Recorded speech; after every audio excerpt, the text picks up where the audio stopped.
So ayun mga katsiloy, update ko lang kayo. It's October 20, 2025. Tomorrow is October 21, 2025. And then 1 month na ang rally ni Vice Ganda mga katsiloy. Ngambal na kay BBM. Ahamon ka namin, Pangulong Bongbong Marcos. Kung gusto mong magkaroon ng magandang legasiya, ang pangalan mo, ipakulong mo lahat ng magnanakaw. O, di ba? Batian mo.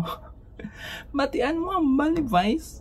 Damo mo viewers na, pero wala timiginhimo gyapon si presidente. Ay magyapon timiginhimo ang gobyerno mga katsilaw. Di ba mabuang ang Pilipinas nga halat si Vice Ganda kawakan nga damo ang viewers.